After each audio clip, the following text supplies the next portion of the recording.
नमस्कार सर. नमस्कार.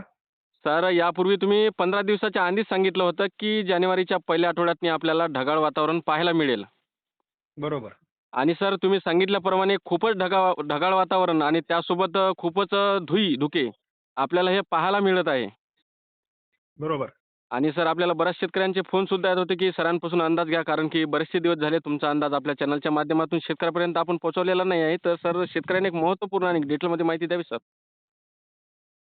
आता सध्या तरी जानेवारी तसा कोरड्या हवामानाचा असतो. हो, जसा डिसेंबर कोरड्या हवामानाचा राहिला हो. आणि फेब्रुवारी तसा कोरड्या हवामानाचा असतो. म्हणजे 2 महिने कधीतरी अपवादात्मक कालावधीमध्ये पाऊस होऊन गारपीट होत असते. हो, हो. परंतु त्याला WD म्हणजेच वेस्टर्न डिस्टर्बन्स कारणीभूत असतात. हो. ते किती प्रभावीपणे दक्षिणेला उतरतात हं. त्यावर ते अवलंबून असतं. हो. परंतु जानेवारीमध्ये तरी WD दक्षिणेला म्हणजेच मध्य भारतावर मैदानी भागाकडे उतरतील असं दिसत नाही. हं, हं, हं. मात्र ते फेब्रुवारीत उतरतील. म्हणजे फेब्रुवारीमध्ये. थोड्याफार प्रमाणात गारपीट आपल्याला काही भागात महाराष्ट्रात देखील विदर्भात खास करून हो. अ, होऊ शकते हं, हं, हं. तुरळक भागामध्ये. समजा परंतु फेब्रुवारी फार महिन्यामध्ये. फार हानिकारक नाहीये ती. हां, हां, हां. किरकोळ स्वरूपात असेल हो, आणि तशी काही द्राक्ष बाग ज्या भागांमध्ये आहेत, हो, तिथं तसं नाही. परंतु ज्या ठिकाणी संत्रा बागायतदार आहेत, फळ बागायतदार आहेत, हो, त्यांना मात्र त्या काळात थोडा तो अंदाज महत्त्वाचा राहणार आहे.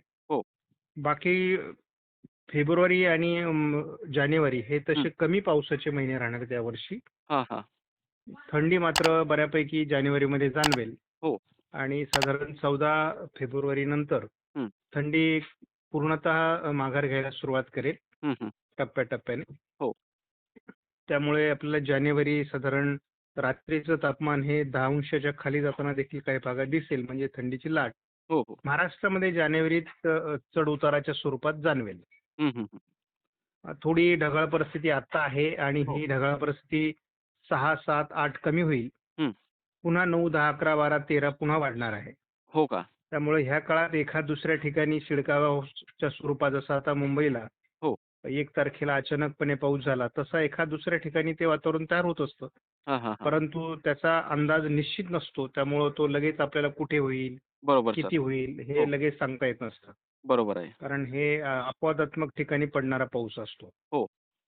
त्यानंतर या 2 महिन्यामध्ये त्यामुळे शेतकऱ्यांनी फार घाबरून जाण्यासारखी कुठली परिस्थिती नाही. हां. थोडं ढगाळ वातावरणामुळे बुरशीनाशकं फवारण्याची वेळ येईल कारण रोगजन्य परिस्थिती पिकांवर निर्माण होत असते. हो. मावा, किडी आणि बुरशी अशा प्रकारचे रोग पडत असतात. तर त्यामुळे बरोबर. थोडं त्या फवारण्या घेणं आवश्यक राहील. हो. बाकी फार अंदाजामध्ये अपडेट नाहीये. हं, हं, हं. परंतु शेतकऱ्यांनी कुठलीही भीती सध्या तरी पावसासंदर्भात बाळगण्याची गरज नाही. बरोबर आहे सर. आणि सर 15 तारखेच्या दरम्यान एक चक्रीवादळ बनत आहे म्हणते बंगालच्या उपसागरामध्ये किंवा अरबी समुद्रामध्ये. तर त्याबद्दल काय माहिती राहणार सर? नाही, ते एक कमी दाब किंवा डिप्रेशन आहे. हं, हं. परंतु त्याचा भारतावर नाही परिणाम होणार काहीच. हो का? ते किनारपट्टी भागापर्यंत साधारण चेन्नई, विशाखापट्टणमपर्यंत सरकतं हां, हां, हां. आणि मग मग किनारपट्टी भागातून ते पुन्हा डायव्हर्ट होऊन मागे जाईल किंवा संपेल तिथेच. हो का? त्यामुळे मात्र सर हं, आत्ताच्या कोरड्या हवामानामध्ये हं. कुठल्याही वादळाला अनुकूल वातावरण नसतं भूभागावर हो, हो. आणि त्यामुळे ते भूभागावर फारसे प्रभावी ठरत नाहीत. हो, बरोबर सर. बरं सर, मग शेवटच्या आठवड्यामध्ये आपल्याला पुन्हा ढगाळ परिस्थिती पाहायला मिळेल का समजा जानेवारीच्या? नाही, 15 तारखेपासून 22 तारखेच्या दरम्यान हं. थोडी ढगाळ परिस्थिती अधिक राहणं अपेक्षित आहे. हो. आणि त्या काळात थोडा एखाद दुसऱ्या ठिकाणी शिडकावा देखील पावसाचा होईल. हां, हां, हां. आम्ही जरी म्हणत असलो जानेवारीत पाऊस येणार नाही, हो. तरी कसं असतं की जेव्हा ढगाळ वातावरण होतं त्या ठिकाणी एखाद्या ठिकाणी अनुकूल परिस्थिती निर्माण होत असते हो, हो. बरोबर. आणि मग त्या ठिकाणी किरकोळ पाऊस होत असतो. हो, त्यामुळे या घटना महाराष्ट्रात घडू शकतात, हो. परंतु याची शाश्वती एक 10% फक्त असते.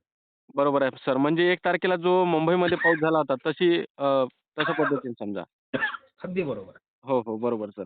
आणि सर तुम्ही 2026च्या मान्सूनबाबत आपल्या शेतकऱ्यांना अंदाज दिला होता आपल्या चॅनलच्या माध्यमातून थोडक्यातून बरं, आणि ते शेतकऱ्यांना खूपच आवडला सर. बरं, बरं. तर सर काही नवीन ऑडियन्स आलेली आहे, तर त्यांना तुम्ही सांगू इच्छिता का समजा 2026चा अंदाज परत? नाही, नाही. 26 चा अंदाज आपण 26 जानेवारीला देणारच आहोत.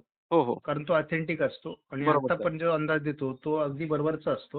हो. त्यामुळे आपण त्याविषयीची चर्चा आता जास्त नाही करायला हरकत नाही. बरोबर आहे गरज सर. नाही बरोबर आहे. म्हणजे. हं. बरोबर आहे.